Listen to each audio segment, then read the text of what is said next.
Assalamualaikum warahmatullahi wabarakatuh.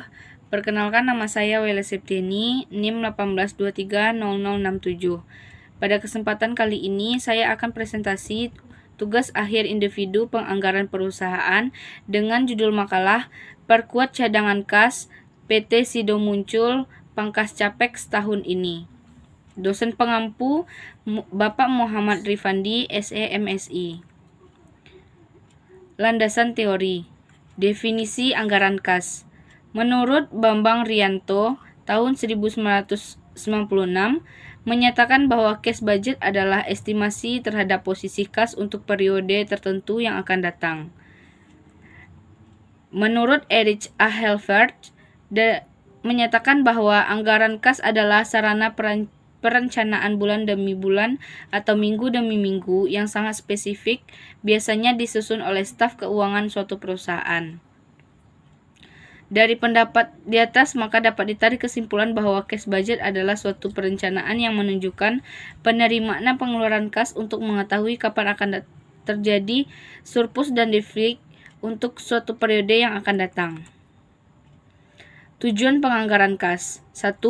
Memberikan taksiran posisi kas akhir setiap periode sebagai akibat dari operasional perusahaan. 2. Mengetahui kelebihan atau kekurangan kas pada waktunya, sekaligus untuk menentukan kebutuhan pembiayaan atas kelebihan kas mengansur untuk investasi. 3. Menyelaraskan kas dengan total modal kerja, pendapatan penjualan biaya, dan hutang. 4.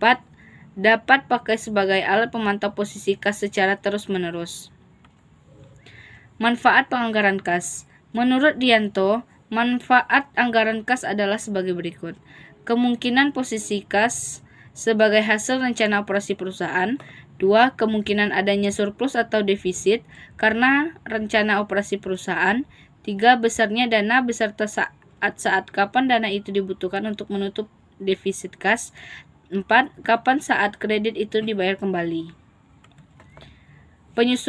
Penyusunan anggaran kas. Sektor penerimaan kas yang pada umumnya berasal dari A. Sektor penerimaan kas yang pada umumnya berasal 1.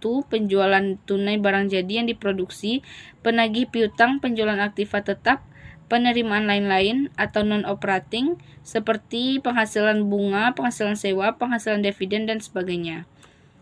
Sektor pengeluaran kas yang pada umumnya berpengaruh pengeluaran untuk biaya-biaya baik biaya utama operating maupun biaya-biaya bukan operating, seperti pembelian tunai bahan mentah, pembayaran hutang, pembayaran upah tenaga kerja langsung, pembayaran biaya administratif, pembayaran biaya penjualan, pembiayaan aktiva tetap, pembayaran lain-lain.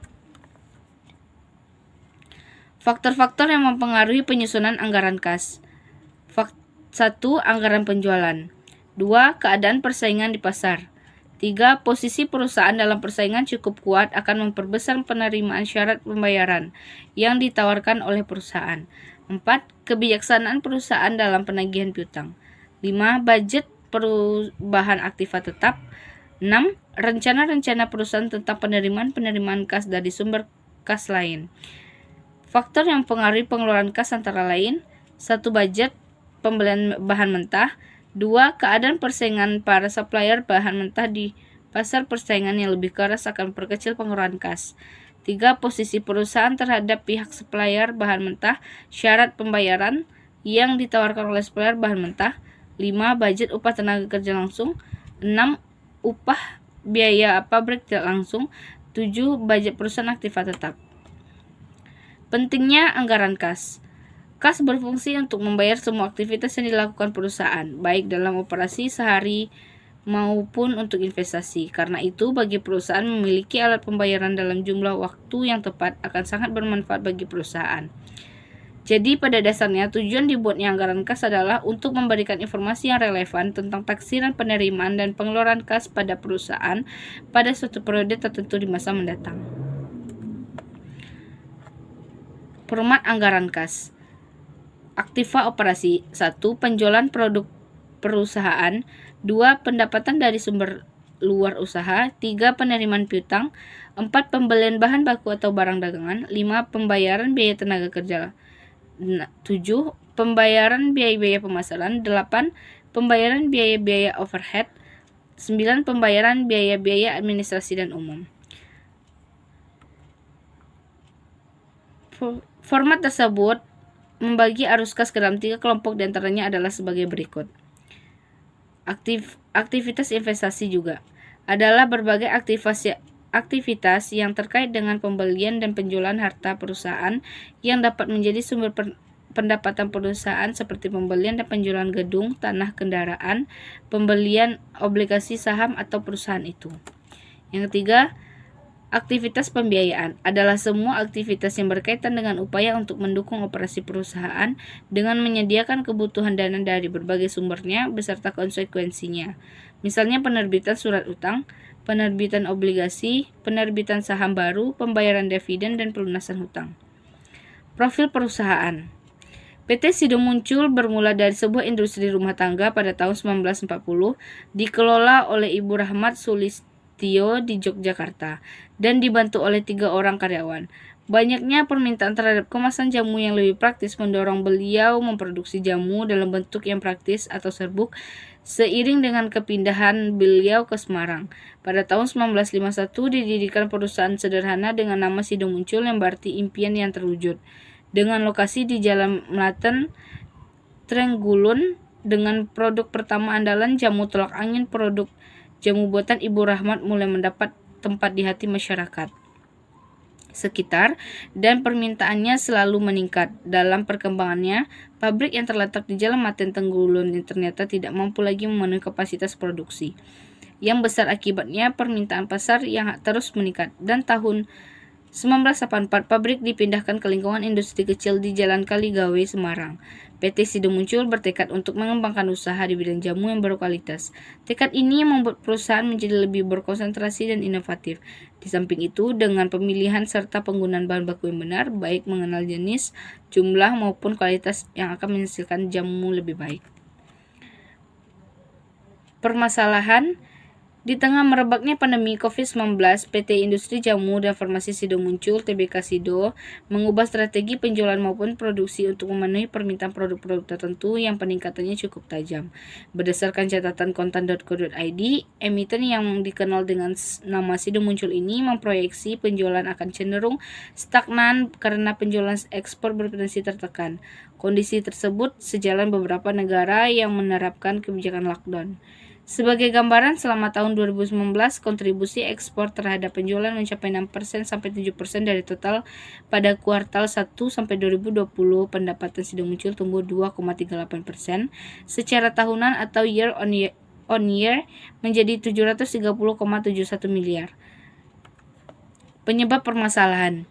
Keputusan untuk memangkas target penjualan hasil analisis dampak dan risiko bisnis akibat pandemi virus corona yang dilakukan oleh PT Sido Muncul berpotensi menekan penjualan ekspor Sido pada tahun ini.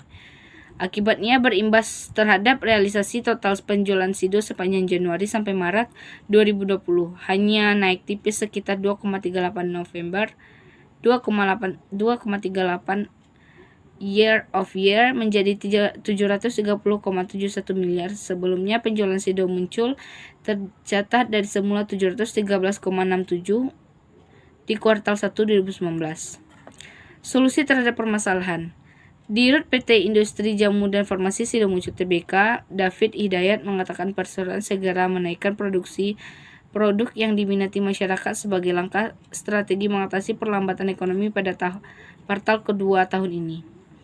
Pada kuartal kedua tahun 2020 ini akan memfokuskan pada pemenuhan permintaan produk-produk yang diminati konsumen selama masa pandemi COVID-19, yaitu herbal seperti tolak angin, cair vitamin C 1000, berbagai macam suplemen dalam bentuk kapsul, dan soft gel.